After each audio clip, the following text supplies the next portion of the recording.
everyone. Most of you might have watched the show Friday Night Lights or have heard about the glory of Texas football, especially Texas high school football. And so I'm excited today to bring you somebody who was playing high school football in our very own town when Dustin and I moved here from Washington State many, many years ago. I think it's about 12 now. His name is Stephen Terrell. He won the state championship in true Friday Night Light fashion here in Allen, and he went on to play for Texas A&M and multiple NFL teams, the most important being, of course, the Seattle Seahawks. So he unpacks his journey as a professional athlete. He talks about his wins, his losses. He really is vulnerable and digs into what it's like to just go through disappointments, to be cut from teams, to be on losing teams, and then the highs of eventually going to play for the Seattle Seahawks and getting to play in an actual Super Bowl. So I hope you really enjoyed this episode. I learned a lot about football, and I know you're going to really enjoy Stephen's story and the journey that he unpacks for you and the way that his faith is incorporated through it. And at the end of it all, what God really taught him. So I'm so excited for you to hear from, here in Allen, Texas, our very own Friday Night Lights star, Stephen Terrell. I'm so happy. Yeah, I'm happy to be on. I feel important. Oh, right. Okay, so this is funny. Okay, first of all, I'll give people a background. Are we good, Justin? All right, this is Justin. The best. So some background. You'll think this is funny because, I mean, we're all friends. Right. Like D and I and you and Kayla, that's his wife, who we'll talk about a lot. We're friends. I don't know a lot about football. So I just know them as like friends. Right. And so I know you were in the Super Bowl, and I know for the Seahawks, and I know that you were an Allen Eagle golden, boy, and all of these things, which I really am going to plead with you to not be humble. Okay. Because I feel like that's your specialty, and it's so annoying because I really do want to hear like some like really cool moments for you. Okay. So, but so we're like, Dustin did your wedding. We talk kids, like your wife and I, we talk kids and beauty products. Like it's just, right. You grew up in Texas, Friday Night Lights, the culture, right? Like the whole thing. I mean, it's just so fun. And I was like, well, for sure, yes. And so I Googled you. Oh. I was like, oh my gosh. I watched you get a concussion. Oh, yeah. I watched you intercept like multiple, do we call them footballs? Yeah, passes. Passes. Yeah, passes. I watched you intercept multiple passes. I watched all and I was like, oh my gosh, like, wait, what? This is Steve. Yeah, that's me. That's you. For like multiple NFL teams and Texas A&M, which we have Texas A&M people that are going to be listening and cheering right now. Yeah, gig 'em. Is that the... Okay, and I want your opinion on this later, but is it true that Texas A&M was the original 12 man? Yes. Yeah, so is that true? Yeah, so I'll get in that real quick. Okay, so, do it. Yeah. This is great. When I got to Seattle, yep. That was a question I asked all the time, like, who's the real 12s? Who's the real 12s? Right. And I didn't want to make the Seahawks fans mad. I didn't want to make your fan base from who you were with for 4 years, right? Yeah, so I just always kind of did the political answer. Like, I love both of them. But I think there was like a lawsuit. Like, I think Seattle had to pay, they had to pay A&M for the trademark. And then they changed it to the 12s. So I kind of joked with Seahawks fans, like, I mean, that kind of settles it right there. Like, y'all had to pay the A&M fans, but no, they're both.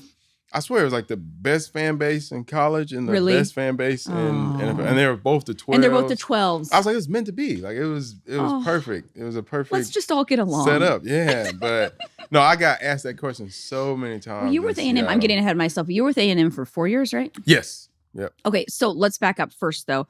Born and raised in Texas? Yeah, so I was born and raised in Allen. Allen. And for everybody listening, that's where we live. Yeah. And my parents, we lived in the same house. I never moved until I went to college. They still live in the house right down the road. Yeah. Oh, from where we are right now? Mm-hmm. On Allen Heights. Yeah. So, but yeah, I was born and raised in Allen. Yeah. So raised in Allen, raised in the whole football system? Yeah. So okay, break that down for me. Like you hit what age, and do you want to play? Do your parents want you to play? So here's a crazy story. So I knew, man, I don't even know why. I guess I used to watch the games with my dad. Like my uncle. Cowboys? Yeah, I think it was Cowboys. Is your family Cowboy fans? Yeah, so we're growing up. Growing up, we were Cowboys. I was a huge Cowboys fan. Yep. Like Emmitt Smith was my favorite player. Okay. And I want to say I was 6 or 7. And I was like, man, I want to play football. Like, I want to be. No one put it in your head. No, it just like, man, I was like, I want to play football. We used to play it at recess every day. I was like, man, that's what I want to do. I want to play football. And my parents, because my brother, he had played soccer. He was more of a soccer. Yeah. My sister, she ran track. And like played basketball, but I wanted to play football. And it was like, I was like 7 or 8, and I was like, man, I really want to play. And they were like, we don't want you to get hurt. It's more my mom. Yeah. Like she was like, we don't want you to get hurt. I don't think my dad really cared. Feel that. But my mom I don't think my kids have a chance of playing, but I would feel the same way if they did. We don't want you to get hurt. Yeah. And they wanted me to play flag. I was like, I don't want to play. I want to play football. Like I want to play real football. 7? Yeah, I was young. This is Jude's age, my oldest. So they were like, okay, they were like, for you to play football, you got to play another sport first. Okay. And then it turned into 2 sports. So they made me play soccer first. So I played soccer. And then they made me play basketball. And like the whole time, I was pretty good at soccer. I wasn't that great at basketball. But the whole time, I'm like, whatever it takes for me to get to play football. Like, I'm just doing. And so in their mind, going through the motions. Yeah, and they're hoping you choose soccer. In their mind, they were like, he's going to fall in love with one of these other sports that's less contact and he'll love it. We won't have to worry about it. But I'm on them like, hey, I played these sports. I want to play football. And then I got into, I want to say I was in 4th grade. And I was kind of crazy. So my neighbor got a weight bench. He was a little bit older than me. Is a weight bench like one of those things you lay on like and a bench press weight? Yeah. Oh, okay. So he got one of those for Christmas. And we're way too young to be lifting weights. So I'm going over there, like I'm getting ready for football and I'm lifting. And I end up getting a hernia. Like, and I didn't know what it was. And I showed my mom, I was like, man, I have this like lump. And so I went to the doctor and you have to have surgery. So they were like, yeah, we have to get that removed. And this was like right before football was about to start. And they had finally agreed to let me play. And I'm asking the doctor, like, well, how long does it take? Like, can I play football this year? He was like, no, you can't. So this is completly you. No one is pushing you. Yeah, no, it's all me. If anything, your mom's like, please don't do this. My parents, if I did anything, they would have been like, if I was in the band or if I was in choir, like they would have been my number 1 fans regardless. But I wanted to play football. And so I had to miss that. I was devastated. I mean, because I had to miss that year. But that next year, it was like, man, it's go time. I finally get to play football. My dad was my coach, and then that's kind of where it all started. 5th grade, played for Dolphins, and then just went. Man, it was crazy from there. But and I almost wished I would have played more sports more often because it makes you better at football. Like people don't realize that, but the more sports you play, the better athlete you are. But now a lot of people specialize in one sport, but you really should. Okay, so break that down. So. I don't really know. That's really interesting to me. Yes, and you're repeating or Dustin's repeated this exact same thing. Like more sports, the better. Yeah, and I'm like, no more night practices. But if you look at like Patrick Mahomes and all these like big name NFL players, like a lot of them played other sports. And there's a ton of people I played with in the NFL who didn't really start playing football until middle school or even high school. So it's just. The skills that you build in the other sports help you better at football. Do you feel like this... baseball, like hand-eye coordination. I didn't have that great hand-eye coordination because I didn't play baseball. All I did was play football. I played football and ran track. And, I was blessed to make it to where I made it. But I feel like I would have been even better if I would have played more sports longer. Okay, so your dad was your coach? Yes. So we bumped heads. Your parents are both still alive, still together. Yes, they're still alive. They are. Man, I love my parents. They did a great job. I mean, did they raise you Christian? Yes. Okay, so you were raised in the faith. Yeah, my mom was a rock. She did everything. Tell me about her. So she was the choir director. She was like the children's church director. She greeted. She did everything. She was the full package. Yeah, she was. Yeah. We went to a little church in Allen growing up, and I swear, like she did so much. And it just me seeing her in the church doing all that, it really helped me kind of mold me too, like to want to serve. Yeah, which you have incorporated into your family now. Right. You guys serve all the time. Yeah. So she was never like this, like it was more modeled. Yes. For you. She made it. She woke us up and made us go to church. Did she really? Yeah. But like it got to a point where it's like we wanted to go too. And we were in the choir and did all that. And would she talk about God in everyday life? Yeah. Like she was, I tell people all the time, I was like, she was the most like godly woman I had ever known. Like she was so like her faith was so strong, like no matter what, like when because there was a time we went through like a bunch of family members were dying and she was just like, so into the word, like so strong through the whole deal. And, she was just somebody I really looked up to, spiritual for sure. Wow. So raised Christian, your dad starts coaching you. And when do you realize, or when did somebody realize, oh, you're good at this? So, man, it was probably... Oh, hi, babe. What's up, man? I'm talking... I'm through Super Bowl 49. We'll get there. I'm talking football talk. You're going to be so proud of me. I cannot wait to listen to this. I know. Yeah, Dustin just walked into the room. Does she know what she's talking about? Yeah, she's getting there. We're gonna learn. We're talking all things football, babe. It's gonna be your favorite yet. I cannot wait to listen to it. Okay, love you. Sorry to interrupt. No, I'm so glad you did. Dustin just came in to say hi. He wishes he was in here talking about football. Okay, so yes. So I probably knew. Because every kid, correct me if I'm wrong, I feel like most boys would dream of being an NFL or what's the baseball, MLA or MLB or an athlete of like on a high caliber athlete. I feel like that's a common and awesome dream. Right, for most people. So when did somebody come into you and be like, "Oh boy, I think you could actually do this"? So, or was it inside of yourself? So for me, I always wanted to do it, and I was like, I just had never seen anybody do it. So my motivation was always my brother. So my brother, the soccer player, so he stopped playing soccer and ended up playing football, and he was really good at football. So he was on varsity. So in Allen, growing up, like. Yeah, you have the Cowboys and all that stuff, but the Allen Eagles were like, that was a team. Like, that was always the goal. Like, because football is so big in Allen, especially high school Friday football. Night Lights, the whole thing. There's nothing bigger. For anybody who doesn't live in Texas and understand, there's nothing bigger. No, it's like the movie. Just like the movie. It is Friday just like it. Yep. It is so real. So I was more worried about that. Like, I really wasn't thinking about the NFL. Like, my thing was like, man, I want to be on varsity. I want to be Allen Eagle varsity. And seeing my brother do it, that kind of gave me like the motivation. And he was always like encouraging me, like, if I did it, you can do it. Oh. So I had started off, I was a running back, and then because he played cornerback. As a freshman? No, so when I was growing up, so this is middle school-ish. Middle school, and I was always running back. Okay. And my brother played corner, so he was on defense. And I really, I looked up to him. I was like, man, I might want to play defense. So I switched to defense my freshman year, but I didn't want to play the exact same position because I didn't want to be kind of in the spotlight, in the shadow. Yeah. Like, man, like, what if I'm not as good as him? All this stuff. Right. So I played safety. So it's kind of the same position, but a little bit different. All right.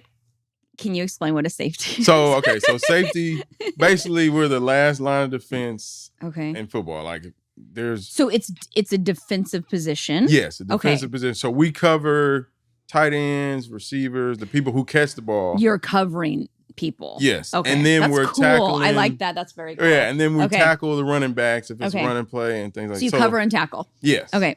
And so. And according to my Google search of you, intercept quite a bit. Yeah. So you get interceptions. That's when you take the call from the all right. the so offense. You switched to safety. So I switched to safety. Okay.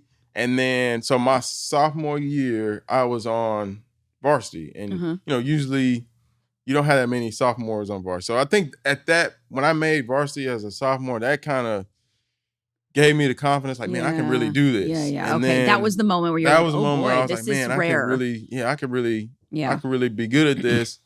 And then, because it was never just make to the NFL. It was kind of like levels. So it started off, I wanted to be on varsity. And once I got on varsity, it was like, I wanted to get a scholarship. Because, I was like, I knew we couldn't really, we couldn't pay for college. College is ridiculous. It was like, if I didn't get a scholarship, I was going to go to community college, whatever the case may be. So that was my second goal. It's like, started playing on varsity.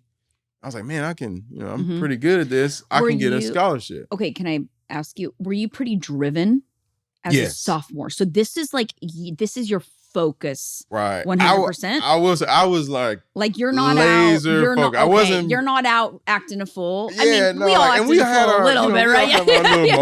Yeah, but you were laser focused on your dream. I really was which is looking back on it, I really was locked in. I'm talking about summer workouts. I was always the main goal was football, and I was a good student. I made A's and all that stuff. But at the end of the day, it was like, what do I have to do to get a scholarship? So I had a really good junior year. I had a bunch of interceptions. And I got my first offer from Tulsa.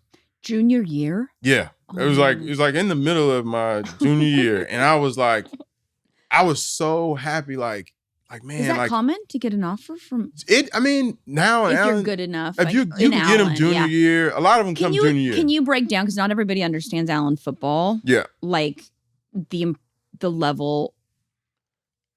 Allen is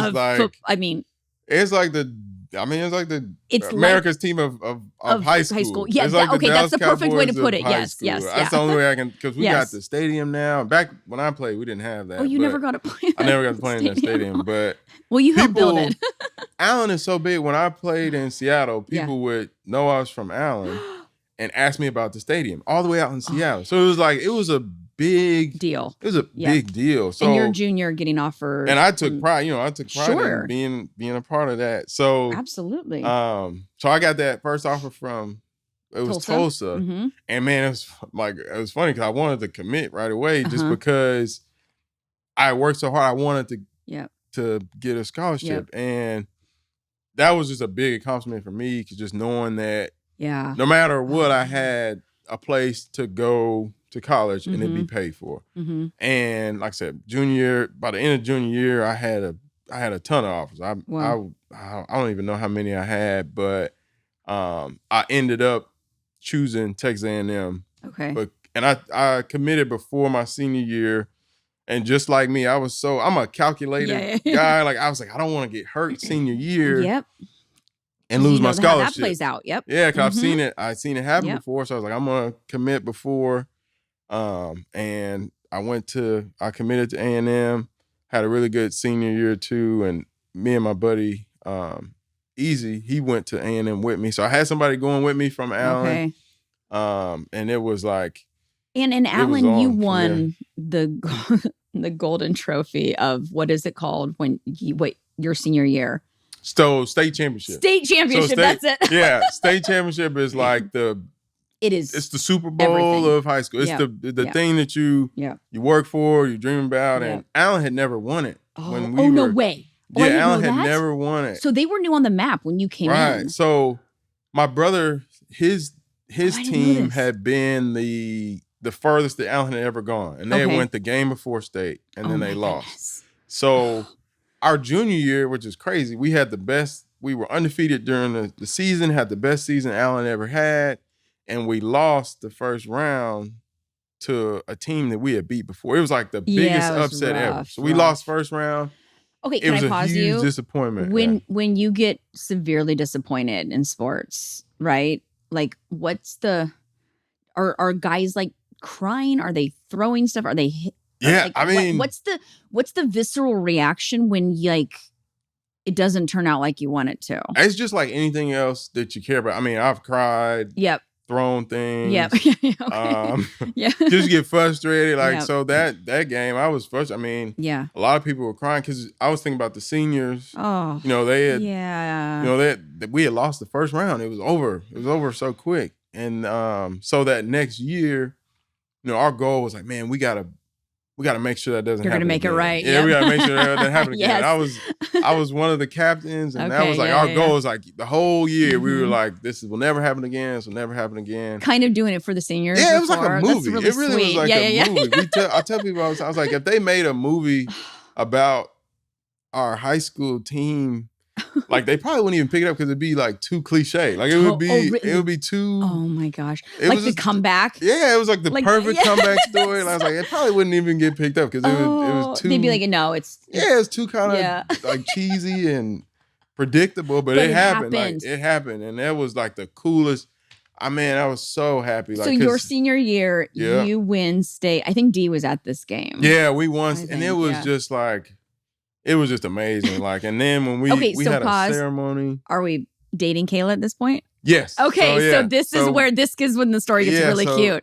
This is his high school sweetheart. Yeah. And this is what year? So me and Kayla started dating my sophomore year. Okay. And then we had broke up a little bit, and then we got back together in my junior year. Okay. And then we dated. Okay, so Kayla's in the picture at this point. This is just the sweet part of the story. And Alan, like in high school, like the senior girls, I guess, like they'll be in like the front row of the games. Like they'll have their boyfriend's number painted on them, and have we do mums in Texas, like the big mums and all that stuff for homecoming. So it really was like a kind of one of those corny like high school stories. So you're dating off and on, and you win state, have a huge ceremony. Yeah, we got our ring. I was like, that was probably like the most, I'm a humble person, but like when we got those rings, that was probably the most cocky I've ever been in my life. I love it. I love it so much. We would be sitting in class, like with our rings, like just like resting on our face. We were kind of ridiculous. Like, we just assumed like we didn't have to do anything else. Like we won state. Like we would stay the rest of our life. We will be perfect. We shouldn't have to go to class. Like, what do you mean? Like we study for a test. Like we won state. We're state champs. Like because we had built it up for so long, and it was almost like this impossible achievement, and then we achieved it. So it was funny. Like looking back at some of the stuff, like we thought we were so cool. Oh, sure. We won state. Okay, so this is my next question on this, because you are like known for humility and just being so down to earth, so real.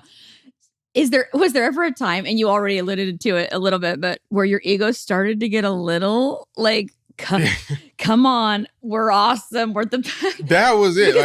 That was the moment. Yeah, okay. like when looking back, I may be the most crazy. Like it was perfect athlete to ever live. Yeah, and it was more like a team thing. We were just like, man, like nobody can tell us humility. nothing. Still, when like, the ego's coming for him, he's still humble. Yep. Like we're the first class to ever win state at Allen. Like no one will ever take that away from us. Like, and we just kind of had that. Yeah, sure. That kind of cockiness about us. But it was I want to get to that, but first of all, okay, A&M. Yes. Great years there. Yeah, so but you and Kayla aren't together at this point. And by the way, I can delete anything. I edit myself all the time, so anything she doesn't want said or you don't want said, we'll just I'll send you a copy and you can tell me. Okay. So A&M was crazy because it was a little up and down for me playing wise. Okay. And at this time, me and Kayla weren't together. Yep. She was in College Station too, which is kind of crazy too. She went to Blinn. She went to the community college there, and I was at A&M. Yep. So we still communicated, we still talked, but we weren't dating then. In my mind, it was like to make it to the. So now this is like the next level of my. I was like, I made it to varsity, then made it to college. Yep. Got my scholarship, and then after that, it was like, how do I make it to the NFL? Okay, so 2 questions. Number 1, how much of this game is talent, hard work versus a total mental thing? And how do you go from being state champion, Allen's literal golden boy, like the most, like your team, all those guys, to now all of a sudden you've been benched? How do you work yourself back up to where you got? It was really tough. And how did you do it? So mentally, football, obviously it's a lot of, physical and like having the attributes and things like that, but it's a lot of mental too. Yeah. And the difference between high school and college is in high school, you can kind of get away with just, you might just be physically better than everybody. Yeah, it's just, there's not as many, people as big as you or as fast as you. Yeah. Right. And then once you get to D1 football, it's like everybody's good. It is D1 college? Yeah. So D1, it was Division I. Now it's called something FBS or FC, something like that. Okay. But it's just like, so you're taking a pool of the best people in high school and then putting them in college. Yeah. So it's like another step. So you're like, man, like it's not as, you can't dominate. Sometimes you can't dominate as much as you did. And it's just like there's a lot more competition. It's just like with anything, like there's just more competition. Yep. And that's when like the mental aspect of it kind of separates you from something. Because everybody's going to be, a lot of people are going to be fast and have the physical attributes. But the mental is like, you got to be mentally tough. You got to work harder and things like that. But it's all like a confidence deal too. Okay. Yes. So how did you like build mental strength? And how did you build confidence when you get benched? Right. It was. How did you do it? Because I would crumble. Yeah, I would never have made it onto like. Yeah, no. But like the ability to keep coming back. Right, and I had to like be an attribute of anybody that gets to those levels, but I had to just kind of like break it down and just kind of, I guess, kind of like just go back to the basics. Like I was just like, man, I have to just get out of my own head. Okay. Like, and it's kind of like self-talk. I'd be like, what? I'm good. I'm a good player. Like I wouldn't be here if I wasn't good. Yeah. Like, and I know I started for a reason. Like they had you as a starter for a reason. Yep. Just get back to that person. Yep. Like whatever you got to do, just get back to that person. Was anybody in your life saying that at this point? Or were you my saying parents. Okay, so your parents the whole time. Yeah, like brothers. they always had my back. Yeah, okay. My brother. So you had a good support system. Yeah, but you would I have had to a look really yourself good in the mirror sometimes and be like, no, there's a reason I'm here. Yeah, I had a really good support system. And the thing that's kind of crazy about athletes are insecure. Like they really are. And I guess a lot of people don't really know that, but it's just we definitely don't know that. Yeah, it's really like we really are like and I'll get to this kind of later on, but it's just like on Twitter, like when you see comments of people like bashing athletes and stuff like they say they don't care and you really try not to care, but like it means a lot because this is like for a lot of people, like sports is everything and it's something they really care about. Right. Oh, and when they're not good at it or something goes wrong, it's just like athletes are really like we're just insecure and it's it's not really nothing we can do about it. It's just kind of how it is. But people just see us as this, they're just macho, football players, like like nothing bothers them, but that's wrong. Like we are like a lot of stuff gets to us. And like failure is one of those things. Like you hate to fail. And then my senior year, we came into this new conference, the SEC. We kept hearing that we were gonna be, we weren't big enough, like we weren't good enough to be in that division.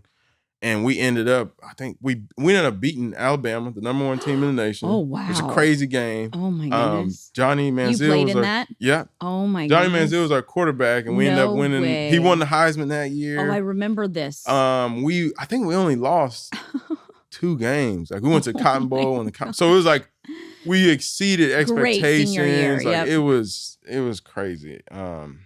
Wow. It was really amazing. Okay, so you then finish your senior year. Yeah. And where do you go next? Okay, so I'm getting to the Seahawks. Yeah. That's where I'm going. But so when people I'll take you through. So when people hear and they show us the backstage of it all. So they're oh, you played in the NFL for 6 years. Like it must have been amazing. Like I'm sure you got all this money and all this. But it's like the struggle for me to make it that long was, oh man, it was like it really was just by the grace of God that I lasted that long. Because it's every year, like if I can paint a picture, it was like I was like scratching and crawling just to stay in every white-knuckling your way. I was like every through. day. Like it was like every day I woke up like, man, like I made it another day. Like so it all starts. So did you ever lose the fire? And were you ever just like, I just think it's too much? Or were you just such a competitor? There was times there was moments. So there'd be moments like, and I'll get into it like, like after I got cut, it would be like, I would give myself like 24 hours just to be like upset. Yep. And then after that, I'd be like, what's next? Here we go. Yep. Okay. So the first, I guess That's the an first athlete talking disappointment was coming out. So after your senior year, the way it works is after your senior year, you like interview agents to represent you for the NFL, for the draft. Yep. Okay. And like I said, I'm a realist. I've been, I'm such a, and I almost like set goals and stuff like too low. I was just like really like a realist. Yeah. So I knew I wasn't going to get drafted like high because I had a decent college career, but it wasn't anything like crazy. Okay. Yeah. So I was like, man, if I get drafted, it'll probably be 6th or 7th round, like lower end. Like I'll be one of those guys that kind of, you know, gets in and plays special teams, something like that. I was like a realistic person. So, but the first stage you interview agents to represent you. And my buddies. Do you contact the agents or do they find you? Okay, so they all come finding. Yeah, so they contact you and there's a whole process they have to go through to get approved. Coming up to that week, one of the agents like backed out. He's like, you know, like it's not gonna be a good fit. Oh wow. So I had one person interview me from agents. I had one person. And I was like, wow, this is not a good start. I was like, if nobody wants to represent me, like, how am I going to get to the NFL? So this guy, his name is Gary Glick. He was my agent. He ended up being my agent throughout my whole career. Oh. But he interviewed me. And the crazy thing, it was like, it's almost like he didn't really want to, it was kind of like, hey, like, I would like to represent you, but, you know, I only have a certain amount of spots. So it's kind of like, you want to work with me or not? It was in so many words, like that's had to like make the call. Yeah, in so many words, that's kind of what it was. So when you hire your agent, a lot of times, you know, they'll pay for your training to go to the combine. So the combine is when you run all these tests, and this is before you go to any team. Anything. It's so like, there's like it's like the purgatory of this is the whole like NFL. It's like the build up process to making it to the NFL. Okay. So. I didn't get a so there's a combine and then there's a pro day. So all the big name players go to the combine, and then all the other players, there's a pro day. So your college will hold a day where you can run the test like the 40 and the pro agility and do all that stuff. Okay. So I was talking to my agent and I thought he was going to pay for my training. Well, he was like, well, you know, it's kind of like, we don't expect you to get drafted high, so we're not going to pay for your training. Okay. He's like, can you train at your school? So I was like, yeah, I didn't have any money. So what I did was I enrolled in classes.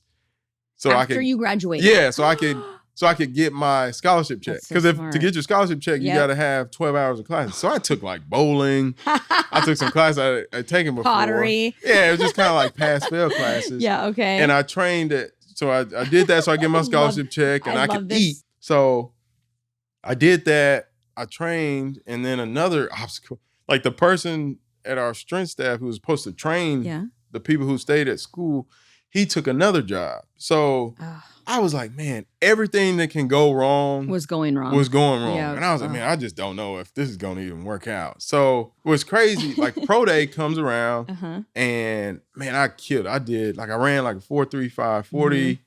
I did really, really well. Because there was really nobody that was really interested in me, like team-wise, until after pro day. Okay. And it was just kind of crazy because like I feel like if I would have went somewhere and trained, I would have did even better. But that happened.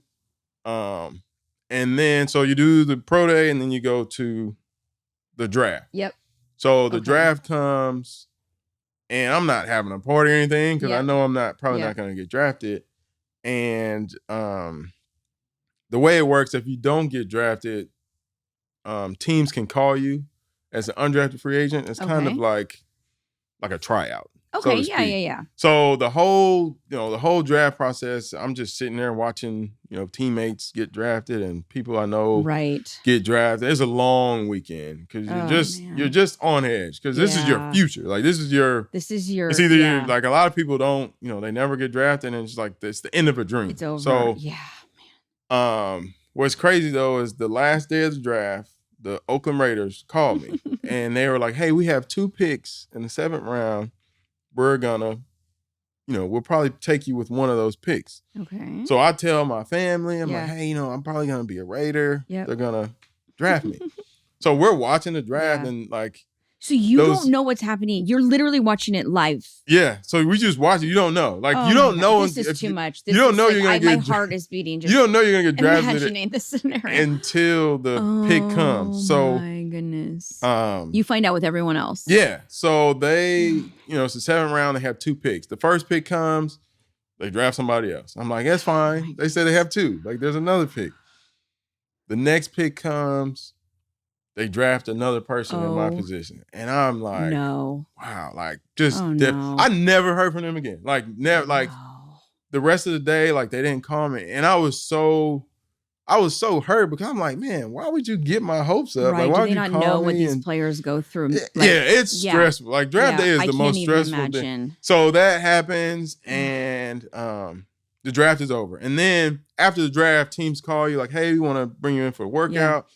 So the teams that called me, I had Dallas call me. Okay. The Bears, Chicago Bears called me, and the Jaguars called me. So, in my mind, I'm like, man, the Cowboys. Like I have a chance to play for my dream team. Right. But you have to go to a place that fits you best. Like the Cowboys that just drafted a safety, like they didn't really need me. They really didn't need me. So you me and play. It was like they really didn't have a chance. So me and my agent decided that Jacksonville was the best spot. So I had to call the Cowboys and like, hey, I'm sorry, I'm gonna go to Jacksonville. And that was so hard for me because that was my team growing up. Like, so I went to Jacksonville and I was undrafted free agent. And so, but during that time, like they can cut and sign whoever they want. Okay. So when I was in Jacksonville, they were cutting people like every day. Like it was like every day I walked in, like I was like, oh my God, like he's gone. It was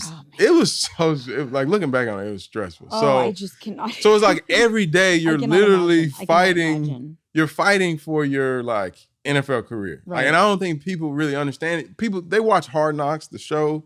It kind of gives you an idea of it, but it's so cutthroat. The NFL is like, it's super cutthroat. So it worked out. Like they ended up keeping me, and then I got cut at the final 53. So how it works after that is you can be on practice squad. So there's practice squad, there's the active roster. Interesting. Okay. So they liked the way that I worked and all that stuff. So they kept me on the practice squad. And the practice squad basically is like a scout team. Yeah, you get paid. You do get paid. So that was the best part for me because you get paid. And I'm like, man, I get paid to practice. Right. It wasn't anything crazy, but it was enough to live on. Yeah, it was good. It was good money. To me, I felt rich. It was good. Like, yeah, sure. Because I think they make like, back then we made like 60,000 or something. Yeah. And you've gone from living in the Dollar Tree. Yeah. So I was like, man, I'm rich. I felt rich. Yep. And so I was on practice squad. We had played 2 games. And I was on practice squad for 2 games. Yeah. And then they called me in the office. They were like, hey, we have some injuries. We have to bring in another D lineman, so we're going to release you. Oh. So it's like. You signed your apartment. Yeah, I got my lease. My car had just shipped my car there. This is a lot. And and it was like, just like that. It's like, it's over.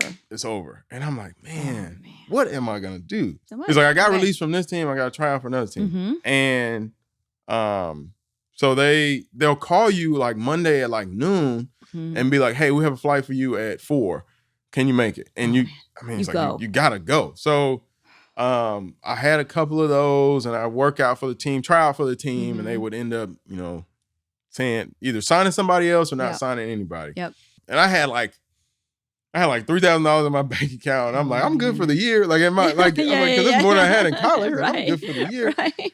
And so luckily, Houston called me for a workout. I worked out, and then they signed me to their practice squad. And I ended up being there for the rest of the year. So my first year, my rookie year, I was on Jacksonville and I was on Houston. Okay. And I think it was like 10 total games. But I was on practice squad the whole time. We didn't win I lost every game. Like we never won a game. Yeah. So the next year comes around, they re-sign me. And just to not many people could go through this. Yeah, it's this long. Like I said, it's stressful. I tell people all the time. Coming back to it, I would be out. I'd be out. So like, was it just passion still? It was like, I knew I could is play. There something? Okay. That's the thing. Like, I just knew. I was like, man, I know. I want to hear. Yes. I was like, I know I can play. Yes, like, yeah. I know. I was like, I know. I was like, You I know I knew can you play. could do it. Like, I know I can play. Like, that's kind of in the back of my mind. I was like, because I had seen people. Yep. Like, and I was like, I know I'm better than. Like, it I'm wasn't better just than a dream. No, you yeah, I was knew like, if I you know had, I can. Yes. And I was like, I'm in it now. So it's like, this. I'm all in. Yes. Like, I was like, I'm all in. Okay. So this is great. So okay. Houston. So this is like, I'm telling you, there's so many. So I come to Houston. So I'm with the Texans. Like I said, we lose. That was the year we lost like 14 games in a row. So my rookie year, I don't know what it feels like to win. I lost every game. Okay. And then they had the draft. So now I'm experiencing the draft as a player. Okay, yeah. So it's different. Like when you're going into the NFL, you're looking at the draft like, man, where am I going to go? Where am I going to go? But you're already a player Once you're in the NFL, you're looking at the draft. You can still be drafted though? No. So okay, so you're just watching it. You're watching it because you're trying to figure out who they're going to bring in to try to replace you. So it's like, the stress. So it's I more cannot even. This is a mental. I honestly, my respect for athletes is like through the roof right now. Like I cannot imagine. Yeah. This. So it's even more. You're watching to see who might be. Yeah. So I'm watching I'm watching the Texans draft strictly because I'm like, I don't want them to draft somebody in my position. So we go through the whole draft. We get to round 7. I'm like, man, they haven't drafted anybody in my position. I'm feeling good about it. Feeling good. I'm so nervous right now. I think it was like one of the last picks in the draft. They pick a safety in my position. So I'm like, dang, they drafted a safety. Yeah. But it's okay. I was like, I had a good mini camp. Like, I feel confident. So I come into the facility the next day. It's the day after the draft.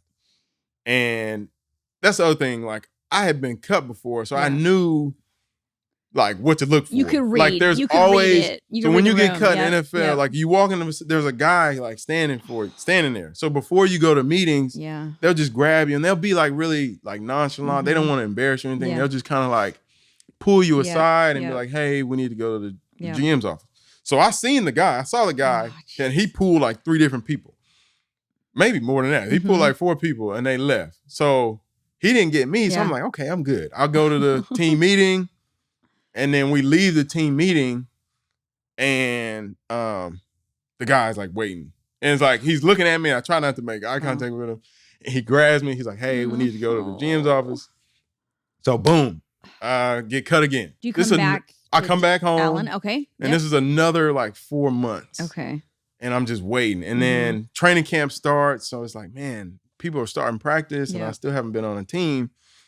And Seattle calls me. And they have a workout. Somebody got hurt or something.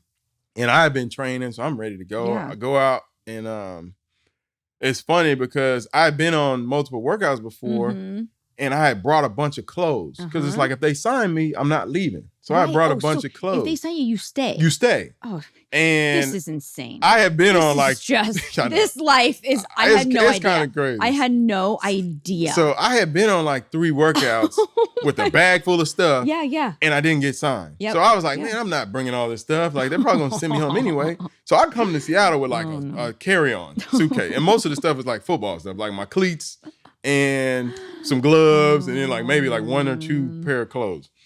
And I do really good on the workout, and they actually end up signing me. So I'm like, man, I don't have. Is this Pete Carroll's coach? Yes. At this point? And I was like, man, I don't have any clothes or anything like that. So, so I go, I play with Seattle, and at this point, I'm just so thankful. Like, man, I'm just happy to be here. Like, I don't even plan on making a team or anything. I'm just like, man, I'm just happy to be here every day.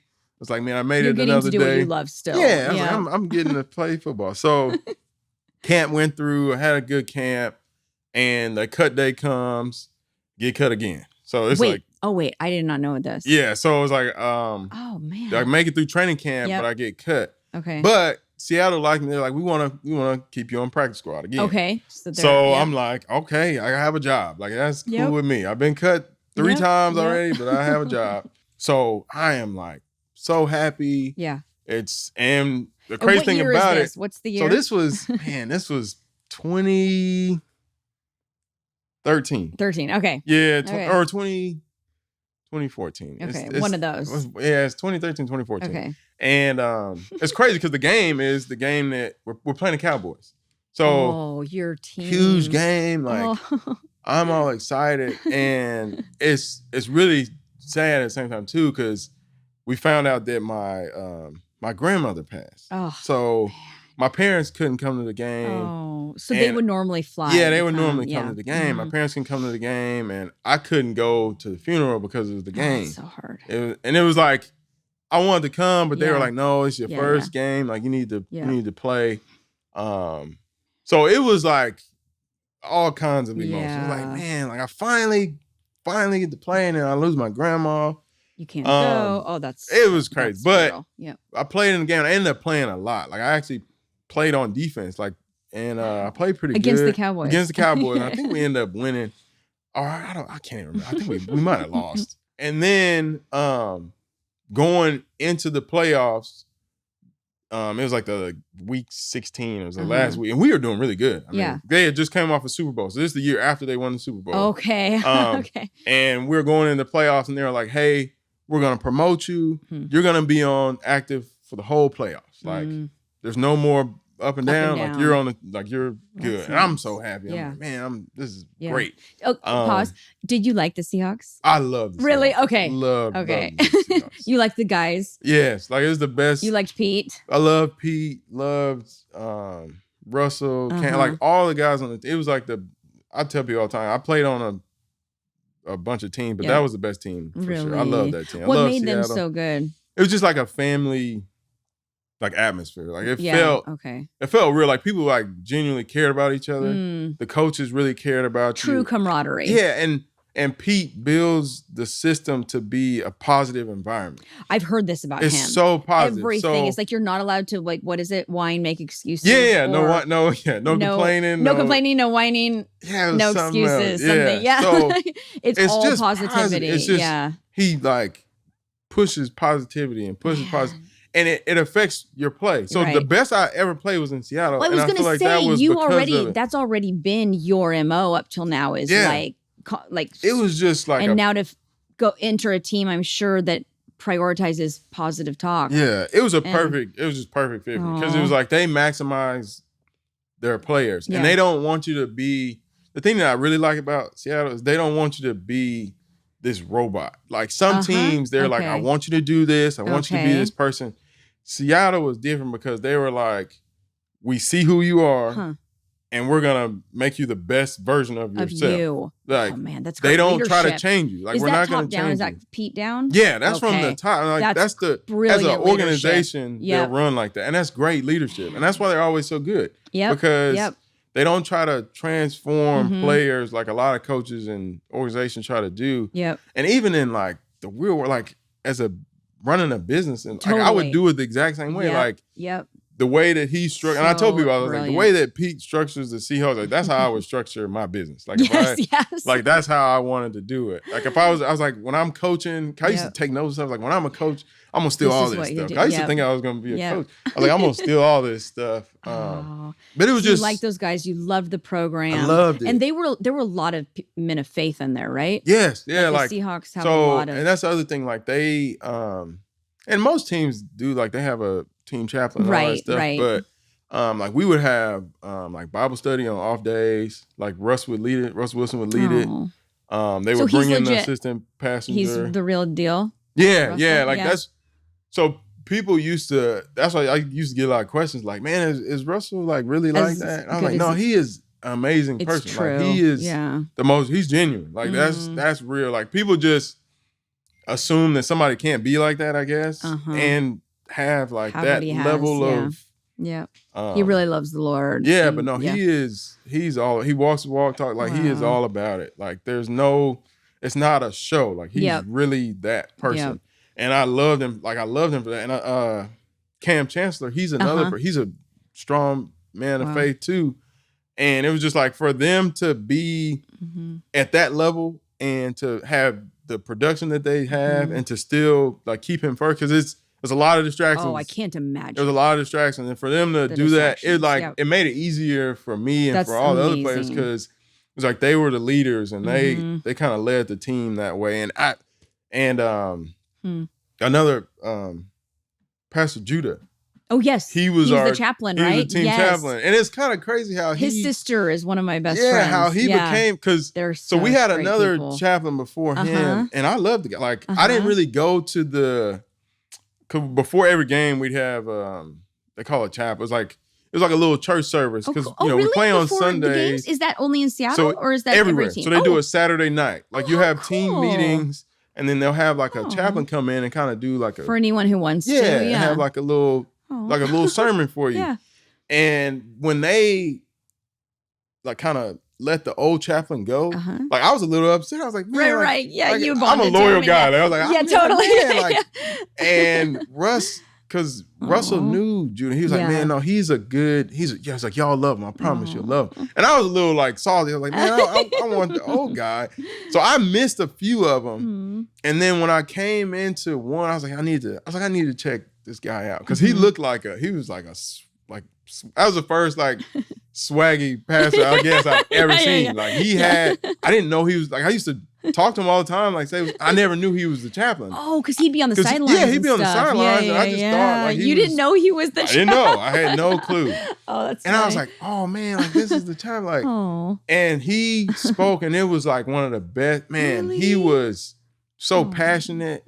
He was like one of the best speakers I've ever heard. And I was like, man, I've been missing out. Like, I was upset. But that's kind of how. That's great. That's but so good. he was like, he had a big impact on the team too. And that's why I just loved everything about that organization.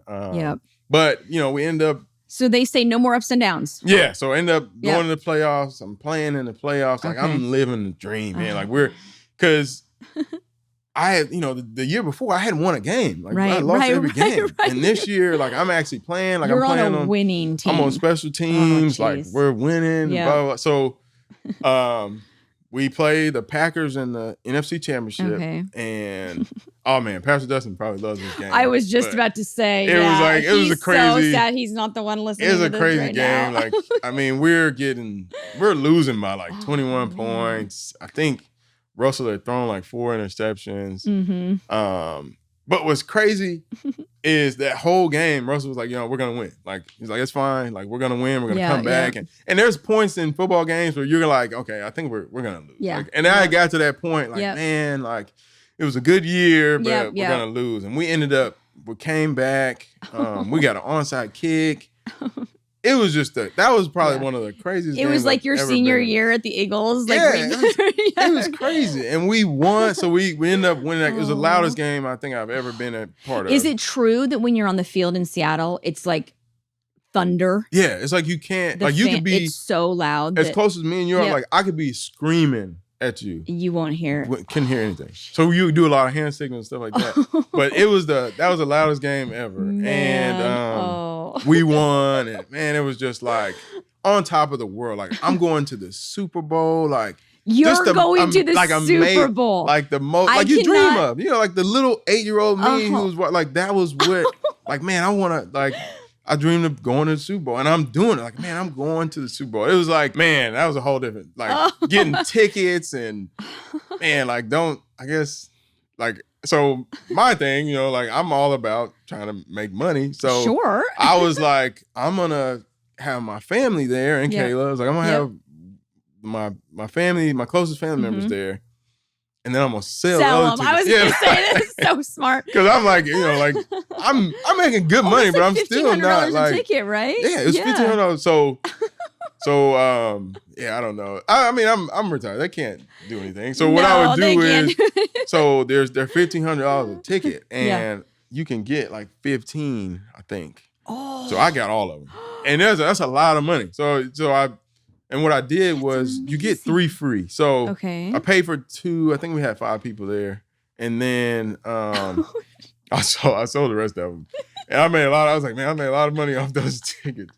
But it was just crazy. Like the whole week of the Super Bowl is like, I swear, I tell people, it's like everything you dream of, because they have a big like media day where they bring in all these people, like. And that was the year Marshawn kept, like, I'm just here so I don't want to get fined. Yeah, like that was that year. Yes, Dustin loves Marshawn. And man, it was just so crazy. Like the build up to the Super Bowl was just like amazing. We got there the week of the game. Okay. And like I said, we still had to practice and stuff, but there was so much stuff going on. I can't imagine. Like the welcome parties, and they give you all these gifts. It was like, I'm telling you, it was like I was in a fantasy world. Like I was like, man, this is the best thing ever. But you still gotta play football. Like at the end of the day.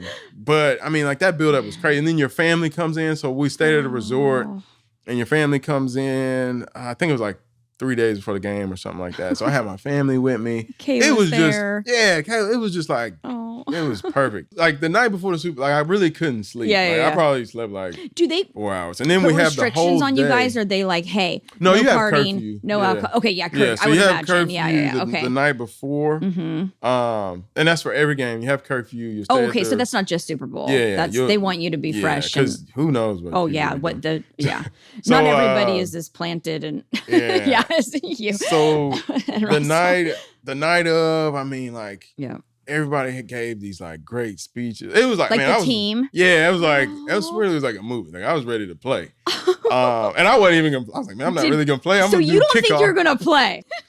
But just building up to the game, like the game day, because you gotta wait all day. Like it's because the game was until like 5, so you get to the stadium at like 3. Okay. But I remember getting to the stadium and like going to the locker room and seeing like my name played and all. Like I took a bunch of pictures and stuff. And then you go to warm up. So I went to warm up and I literally ran into Giselle and Adriana Lima. Like I literally like ran, like I bumped into him like, oh, I'm sorry. Like, I had my headphones on. Like I bumped into him like, oh, I'm so sorry. What? And I turned around, I was like, man, that's Tom Brady's wife. Tom Brady's wife. And there was like so many celebrities at the Super Bowl, like, cause they were like, it was crazy. Like I think like Snoop Dogg was there. Like, oh my goodness. There's so many Seattle fans, especially. Yeah, and there's so many world. Like with the Super Bowl, it's just like all celebrities there. And like that right there, I was like, man, this is real. Like I started getting nervous and I went and warmed up, and then like when you go out, so the national anthem during the Super Bowl is like super long. Like it was like, I swear it was like 4 minutes. And there's so much build up. You're just dying to get on the field. Man, are we ever gonna play the game? Like, are we ever gonna play the game? And the thing that I remember the most, like growing up, like when you watch the Super Bowl, when they do the opening kickoff, you see all the cameras. Yeah, yeah. And when we did that, I just remember looking up and just seeing her. I was like, man, like that was when it kind of hit. I'm like, man, I'm really in the Super Bowl. You watched it on TV and you're I was like, I'm really playing in the Super Bowl. And I played on like special teams and stuff. And it was a crazy game, like going back and forth. You played in that game though. Yeah, I actually got to play. Because I remember Dustin being like, oh my gosh, it's Steven. Yeah, I actually got to play. I think I got like a tackle on kickoff or something. Yeah. But it was just such a back and forth game. Once the game actually started, it started to feel just like a normal game and things like that. It was just obviously there was more like pressure building up, but like going towards the end of the game, I mean, we had won. Like I thought we had won. Like I was telling this is Dustin's worst nightmare. I was talking to my buddy. I remember exactly what I was like, man, we're about to win the Super Bowl. And Jermaine Kearse had made this crazy catch, like it went off his foot and he caught it. And I remember the camera, like on the TV copy, the camera, they were looking for Sherman. They were looking for Richard Sherman. And I was standing in front of him. And I was like, oh my gosh. Like, and they got me on the camera and everybody was like sending it to me and stuff like afterwards. But I remember like telling my buddy, I was like, oh my gosh, man, we're about to go to the Super Bowl. Because we were up, I think we were up by, we were down. We were down by like 2. Okay. And all we had to do, or something, I don't know. Something easy. Yeah, it was like, all we had to do was just either score. And we had got that catch, and I was so happy. Like, I'm like, man, I'm about to get a Super Bowl ring. Like, I've probably never been more happy in sports than that moment. And we get down there and they hand the ball to Marshawn and we get stopped. I think we call timeout. And we go back out there and then the infamous play, like they throw the interception. And I honestly, I couldn't believe it. Like when I saw the play. I was right there. I saw the play, and I saw the Patriots defender catch the ball, and then there was just like a bunch of people in front of me. I was like, "There's no way we just threw an interception." I was like, "There's no way." And I looked up and I watched the replay, and you could just hear the Patriots fans, and the Patriots just went crazy. And I think I threw my helmet. I don't even know. I think I threw my helmet down. And I was so disappointed because we were like a yard away. Brutal. I was a yard away from getting. You were so close. I was a yard away from getting a Super Bowl ring, and I was just devastated. And on my way to the locker room, I see the guy holding the Lombardi trophy, like walking out, and there's all this confetti falling as it passes you. And I looked. I was walking, and I looked, and I saw it, and I just wanted to that's not cool. I wanted to just hit it or something. I was so upset because as a player, in your mind, you always think I'm gonna get back. You're like, it's fine. Like we'll come back. But it was like, man, we've been 2 years in a row, and for them, I feel like it hurt me more than them because they already won. Like a lot of the team already had a Super Bowl ring. The Patriots are like they had already had the ring. Oh, you mean the other Seahawks? Yeah, the Seahawks players. They had a ring. I was like, man, I don't have anything. And it was funny. The first day we get an NFC Championship ring, and I never wore it. The first time I wore it was when I went to the game with Pastor Dustin when they played the Cowboys. That's the first time I ever really worn it. But that, it hurt. I didn't think. You talk about like feel depressed. Like I wasn't really depressed, but I just felt like so defeated. Like I didn't want to. Like I didn't. Man. It was bad, and I'm hearing you describe it. I've just never thought about the emotional component to all of this because we just watch these people on a screen, and it's like. It's what you were saying earlier too. Like we forget, like these are human people with human emotions who have put their entire life on the line. This is their future. This is their family's future. This is their, like. And it was just like that was just really like intense. That was just like the goal. Like that was just like our and it was this close childhood goal, and just to lose like that, it was tough. We moved on. Like and next year we were still good, but it was just like. We were like week 4 into the season, and people were still like mad about it. Like we had to have like a family team meeting. Yeah, like so that's what I like about Pete. Like we'll have like it's almost like heart to hearts. Like as a team, like he'll kick all the like media staff and all that stuff out, and we'll like close the doors. Really, we'll be in a room like this, just sitting down like in a circle. And what does he say? Like, does he let players talk? Like he'll just let people like express their feelings.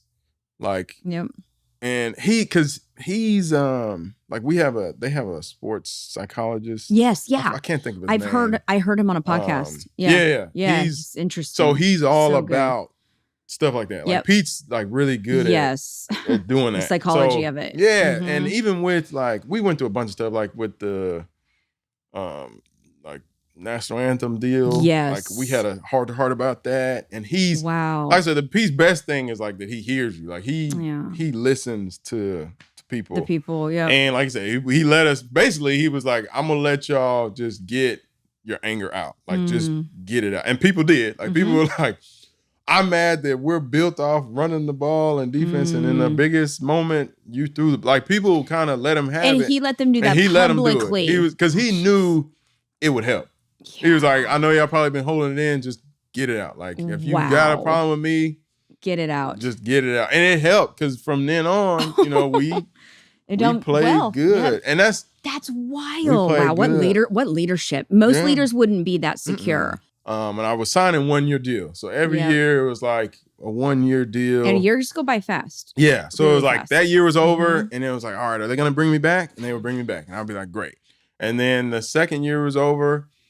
And it was like, man, they're going to bring me. And they drafted like 2 safeties or something. And I was like, man, are they going to bring me back? And they brought me back. And I had a really good, because I think, so Earl was hurt that year. So I was Earl Thomas's backup. I was always Earl Thomas' backup. And he had got hurt during camp. So during camp and preseason, I actually started. It turns out that Earl was going to be out the next game. Okay. So I was like, man, this is my moment. Like I'm finally gonna start a game. Yeah. So we were playing the Buccaneers the next week. That was one of the best games I feel like I've played.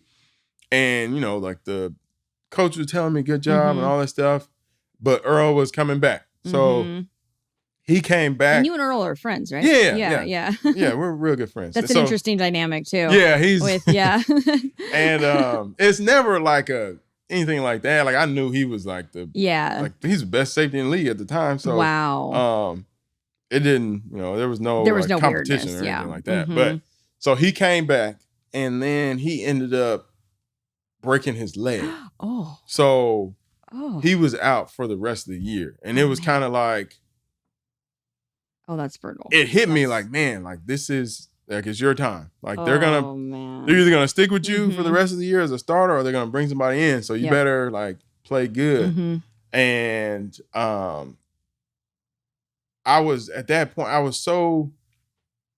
it was like a crazy emotion. Like I was thankful. I hated that he got hurt. Yeah. I really did. Yep. But I was thankful for the opportunity to play. Yep. Because it was like, this is another thing that you dream of. I'm like, man, like I went from unstarted. Yep. Like all those times getting cut, I was like, man, it was kind of for this. Like it's like this is your moment type of deal. And I played okay the first game. Second game I played good. And then there was one game where I just played terrible. Like I played really bad. And I was like, man, I might have messed up. I might have ruined everything. I'm like, man, I might have ruined everything. Like, because they were thinking about like starting somebody else. Like they had kind of got, because coaches are paranoid. So they'll let you know like if they're thinking about making a change because their job kind of relies on it. Depends on it, yep.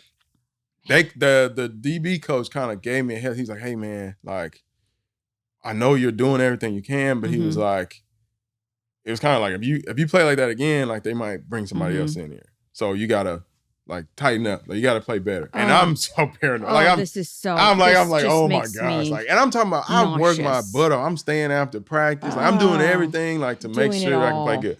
So we played the last game of the season. I played pretty good. I played good, and they're like back confident in me again. And then the first playoff game was against the Lions, and I did okay. I did pretty good. And then we played the Falcons. So, like I got a playoff game starting under my belt. I've started like 4 games. So I'm really confident. Like this is probably the most confident I've been going into a game. That, especially as a starter. Because I'm like, man. And I have kind of people telling me like, man, if you play good in the playoffs, like you'll get your payday. And I'm talking about I worked so hard during that week. Like the hardest I've ever worked. Like I stayed after practice, did everything right. And when I tell you that Atlanta game was probably the worst game I've ever played in my life. Like it was just, and like during the game, I'm like talking to my like, what's going on? Like, what are you doing? Like, this is the biggest game of your life. Like, wow. Why aren't you playing good? What's going on? Why aren't you playing good?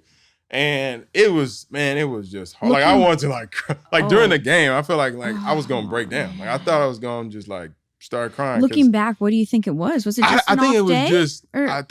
Off days have to happen, right? It was just a bad day. Like it was just one of those. It was just terrible timing. Like nobody bats whatever. Yeah, it was bad. Oh man, that's and so I hard. had prepared and everything. Like I over prepared. I don't know. I think I built it up too much. Yeah. Like I was too focused. Like with football, sometimes you gotta like die down, like kind of.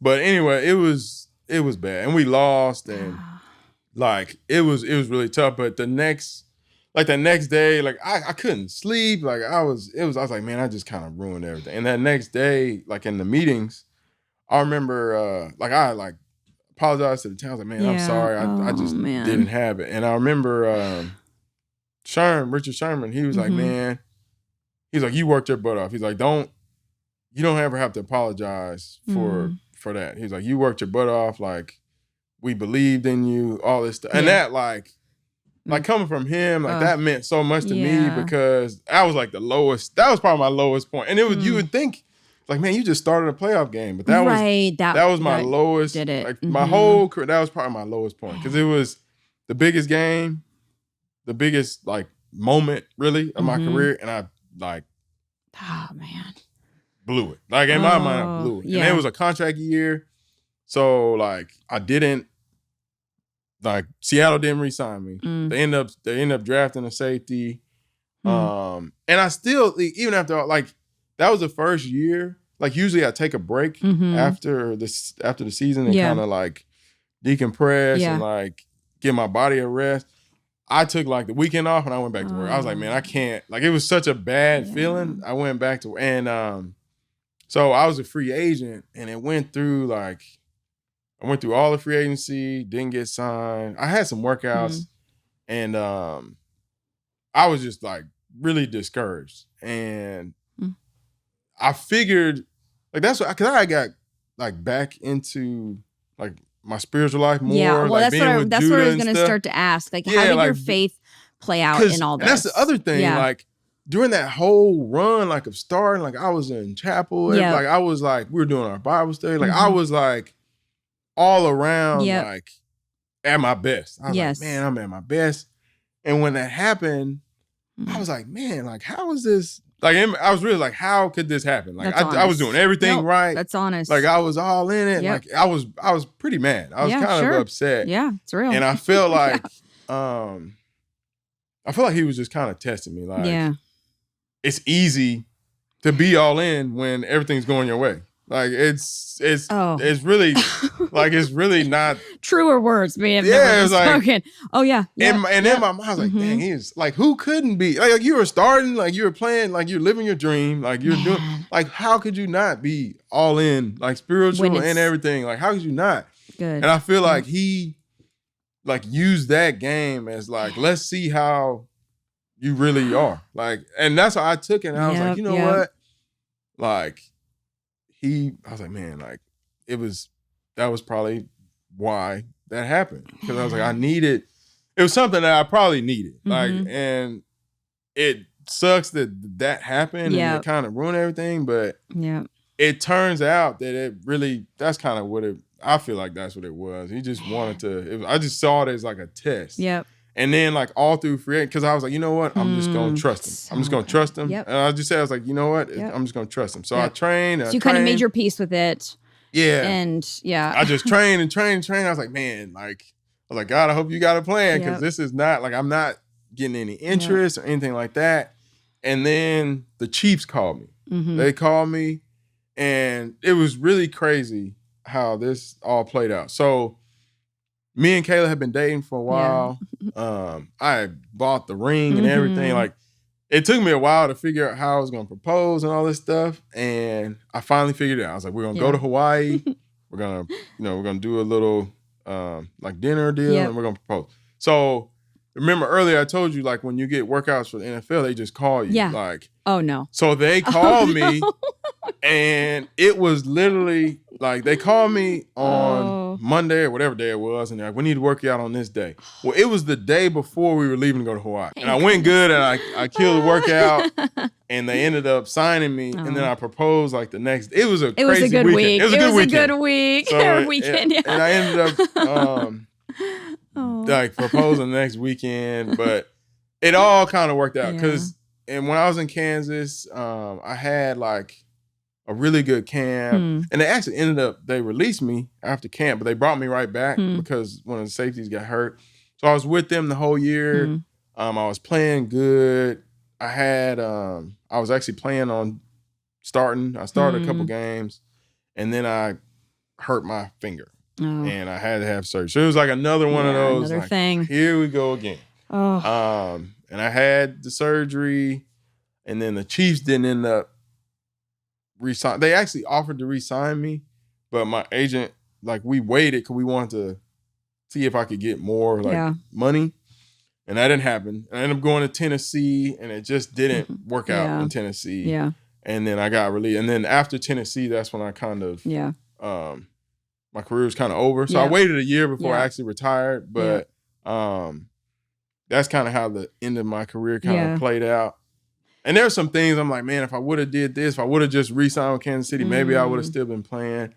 But like now I'm at peace with all that. 'Cause I just feel like it was just all part of the plan. Like it has to be. It all worked out. And I tell people all the time, it's like, my career is like, I've been through the highest of highs, lowest of lows. Like, Yeah. I've seen it all. Like Yep. I was on practice squad. I Yep. was undrafted. Yeah, and you were at the Super Bowl. I was in the Super Bowl. I was on the worst team. Right. I was on the worst team in the league. I was on the best team in the league. Like I started and played well. I started and played terrible. So it's like, I feel like, I was like, there's nothing. You've run the gamut. There's really of nothing it all. more that I could have experienced. I got to play with some amazing people. Like growing up, my favorite player was Ed Reed. So when I was in Houston, I got to play with him. Like it wasn't long, it was like 3 weeks, but amazing. I sat right next to him. Like he taught me the defense. Earl Thomas was another one of my favorite players. Yeah. When I was in high school and stuff, and I got to play with him. Like, wow. I got to play with. It's such an attitude of gratitude that you're Yeah. having, looking back versus like, oh man, like we can all look back and be like, I wish Right. life had gone different, or Right. I wish I had done something different, or I wish God had willed something different. Right. Either way, it's just so easy to have that perspective, Yeah. and I think yours of like, look at what I got to do. Right. And look at what I mean, it's a lot to be proud of. Yeah, like, look at what you I was like, accomplished. and I look back, like, and it's just like looking back sometimes, like, man, I really can't believe it. Like, it doesn't feel real that I got to experience all that stuff. Yeah. And I'm just so grateful. I really am grateful, and just, like, I feel like, and I always told people, like, football doesn't define me. Like, it was just, just something that I love and something that I did, but it didn't define me. Like, and a lot of athletes struggle whenever they're done playing with their identity. They it's have like, what's my left. identity? Yep. Like, I don't have, football is my identity. I tell them, I think like, that's in a lot of areas and spheres. Yep. Yeah, it's with a lot of, like, that's when not. When we identify as this is me. And it was like, like, it's not my, and I'm glad that I knew that before. Like, while I was playing, I always said that. And honestly, being cut all those times made it a reality that it was going to end one day. Okay, like, some that's people what I was don't going to ask. that. I was like, where did you get the mindset? Was it your parents? Was it like but that was it. It was just the seeming failures or the disappointments where you were like, hey, I have a clear perspective of what this is. And this is not, I'm not going to live this dream my whole life. Right. But you lived it for quite some time. Yeah. And it was like, it made me, and like, when I look back, like, journey. I don't ever take any of it for granted. Cause I was like, man, I literally lived every day in the league. I never took it for granted, because I was like, I don't know if I'm gonna be here tomorrow. Like, having that mindset made it like, it was all worth it to me. And like, I'm at peace because I knew I didn't leave anything. Like, I was like, every day I knew, like, I got to take this day for granted, because I could be cut the next day. So what advice would you give to somebody who, because some people have dreams for like their whole life that are possible. And some people have, like, you can't really play a professional sport past what, 30? Yeah, like, it depends. Like 27, 30, unless you're Tom Brady or, Most of the time it's like 30. 30 really is so like that date where they're like, I don't know. Or you can't be a ballet dancer. Right. In whatever, or you get, like, there are just certain limitations that we have. They're just, that's just life, So like, you lived a dream, but then you reconciled it. You came to peace with that season ending, and you've moved on to have baby Stella, who you said is better than any stadium or football or Super Bowl, moment. And now you've you started your own business. You're thriving. You have a wife who loves you. You're committed to God. You serve. I mean, you transition beautifully, and not everybody does. Right. When they lose or feel like something is not there anymore. Right. What would you say to somebody who's kind of facing that? I don't want people to think it was easy, because it was hard. Like, it was hard. I can't imagine how hard it would have been. It was very hard. Like, that's why I want to, I can't. Football was like, really, it was all I did. Like, I had played football since 5th grade. I never, you never 2 years ago, or like a year ago, really, was the last fall since 5th grade that I didn't have football. So it was like, that's a huge part of, that was a huge part of me. Yeah. So it was like, I wasn't lost or anything, but it was just like, it really hurt. And sure. Like, on Sundays, Caleb would be like, why do you watch football? I was like, I need this. Like, I need, like, because I've had it in my life for so long. It just felt weird to not being out there. Makes sense, yeah. But I try to tell people now, like, that are still playing, like, while you're in your journey, like, just don't don't limit yourself to that one box. Like That's you're so good. You're so much more than your sport or your job or whatever. Like we're so much more than that. And I think for me, it took me a little while to realize that. But once I realized, and especially now, like being in real estate and stuff and like being good at something else, it's just like, man, like, and then you can use a lot of the same, like I use a lot of the tools that I learned from football. Yeah.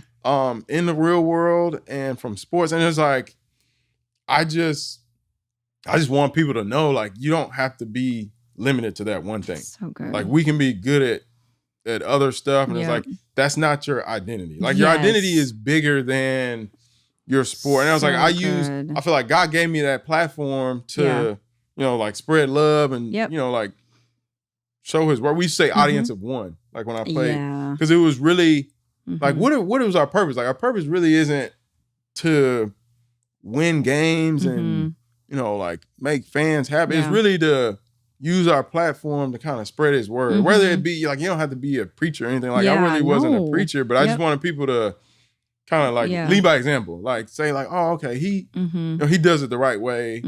And so it's just like your platform can change. Yes. And you don't have to just use that identity. That's so good. Because we can get so wrapped up in like, this is what makes me me. And it's like, we can even do this as parents. Like, I am a mother. Yeah. I am a mother. And I forget that I'm a lot of other things or I am whatever. And I think that's so good. You've walked your journey well. Yeah, it was a I cannot imagine. Tough journey. Like looking back at it, and I tell people all the time, like when I'm talking with kids and high school kids, I'm like, my career could have been 6 days. Like it ended up being 6 years, but it easily could have been a week.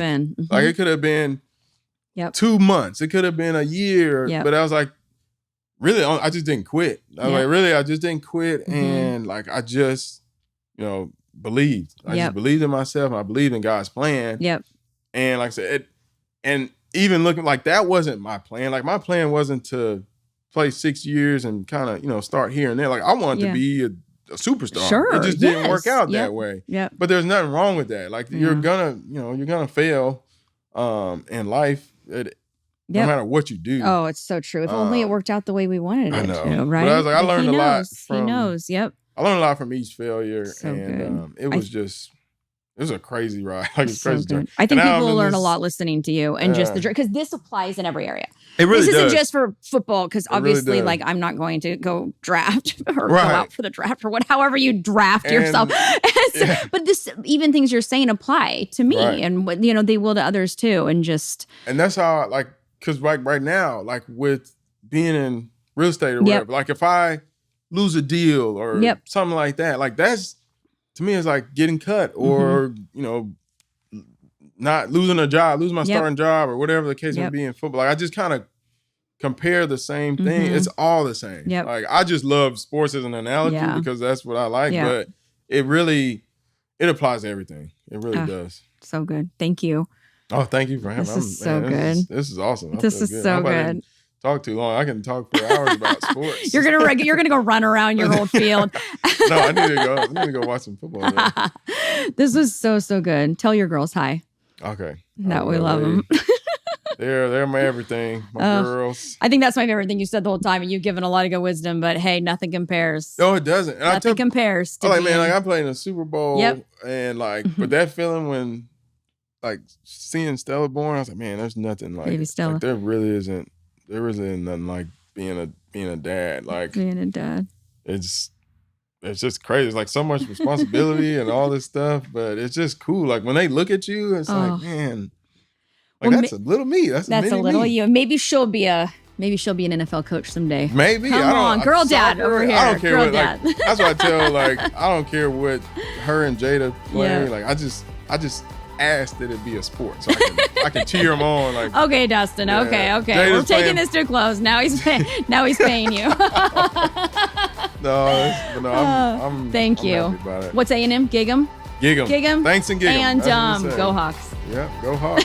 I'm always gonna be a Seahawks fan. Oh, I love it. Thank you so much, Steven. Awesome.